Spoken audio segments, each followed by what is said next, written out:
Yang pertama adalah kerak bumi. Kerak bumi terdiri dari dua, yaitu kerak bumi samudra dan kerak bumi benua.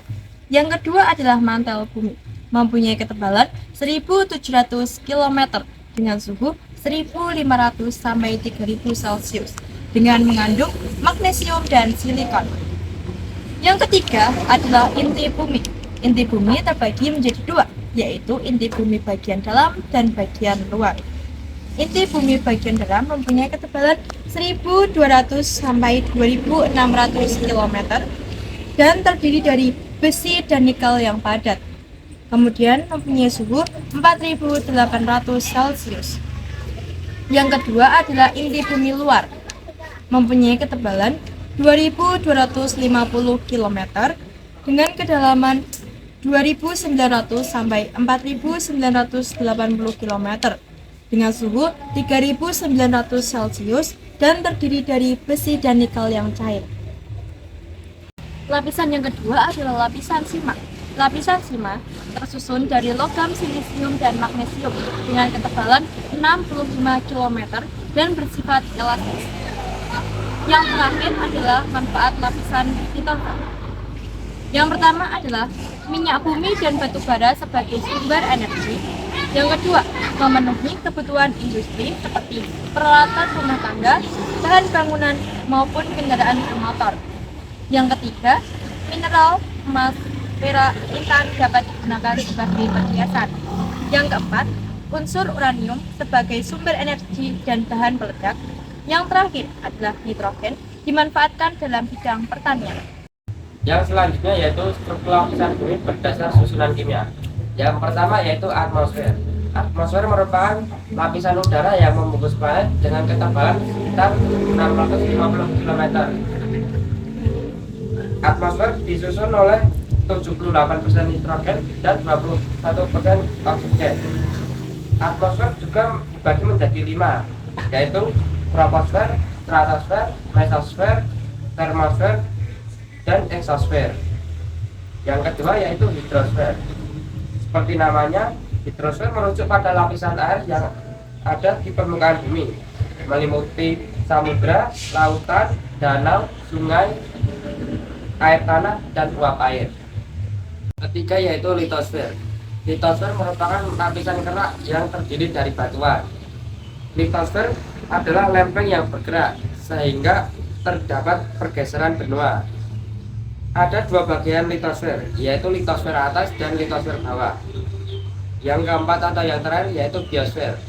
Biosfer merupakan sistem kehidupan yang paling besar karena terdiri atas gabungan ekosistem yang ada di planet.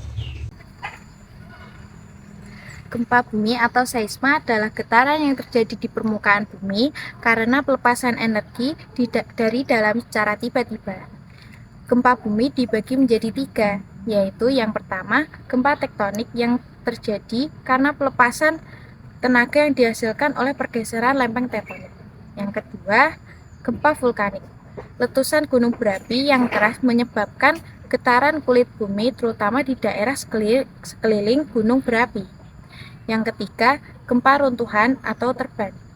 Gempa bumi yang disebabkan oleh tanah longsor, gua-gua yang runtuh, dan sejenisnya. Selanjutnya, contoh tenaga endogen. Yang pertama, gunung api yang dapat meletus sewaktu-waktu, yaitu Gunung Krakatau. Yang kedua, gunung api berbentuk kawah, yaitu Gunung Lamongan. Yang ketiga, gunung api yang berbentuk kerucut, yaitu Gunung Merapi. Vulkanisme adalah semua gejala yang berkaitan dengan pelepasan magma dari dalam bumi ke permukaan bumi melalui celah rekahan atau ventilasi bumi. Penyusupan magma ke dalam litosfer dibedakan menjadi 2. Yang pertama, intrusi magma. Intrusi magma adalah peristiwa menyusupnya magma di antara lapisan batuan, tetapi tidak mencapai ke permukaan bumi. Intrusi magma dibedakan sebagai berikut. Yang pertama, intrusi datar. Magma menyusup di antara dua lapisan batuan mendatar dan paralel. Kedua, lakolit. Magma yang menerobos di antara dua lapisan bumi paling atas bentuknya seperti lensa cembung atau kue serabi. Yang ketiga, gang atau korok. Batuan hasil intrusi magma yang menyusup dan membeku di sela-sela lipatan. Yang keempat, diaterma. Lubang atau pipa di antara dapur magma dan kepundan gunung berapi. Selanjutnya, ekstrusi magma adalah peristiwa penyusupan magma hingga keluar ke permukaan bumi dan membentuk gunung. Hal ini terjadi apabila tekanan gas cukup kuat dan ada retakan pada kulit bumi sehingga menghasilkan letusan yang sangat dahsyat. Selanjutnya, gempa bumi. Selanjutnya adalah tenaga endogen. Tenaga endogen adalah tenaga yang berasal dari dalam bumi, yaitu tektonisme. Tektonisme adalah tenaga yang berasal dari dalam bumi mengakibatkan perubahan lapisan bumi. Tektonisme dibagi menjadi dua. Yang pertama, gerak epirogenesa, yang artinya gerakan dari dalam bumi yang sangat lambat dan meliputi kawasan yang luas. Yang kedua, orogenesa, gerakan dari dalam bumi yang relatif cepat dan jangkauan daerahnya tergolong sempit. Selanjutnya, vulkanisme. Selanjutnya adalah tenaga eksogen. Apa sih tenaga eksogen itu? Tenaga eksogen merupakan salah satu tenaga pembentuk permukaan bumi selain tenaga endogen. Bedanya, tenaga eksogen berasal dari luar bumi yang termasuk pula kegiatan manusia.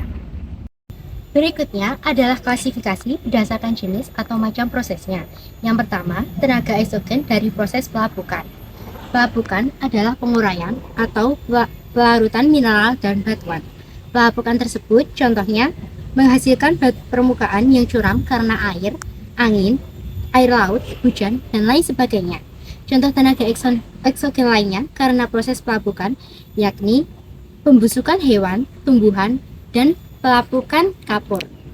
Yang kedua adalah tenaga eksogen dari proses pengikisan. Pengikisan atau erosi adalah berpindahnya material dari satu tempat ke tempat lain di atas permukaan bumi. Contohnya yakni tanah longsor oleh air, angin, es, dan gerakan lain. Hasilnya terdapat bentang alam berupa patahan, dataran tinggi, dataran rendah, dan lainnya. Yang ketiga adalah sedimentasi. Sedimentasi adalah pengendapan zat dan menjadi sedimen. Proses sebelumnya yakni adalah pengikisan atau erosi, kemudian material tersebut mengendap. Contohnya yakni permukaan yang menebal seiring jalannya waktu dengan faktor sedimentasi air, udara, air laut, atau es.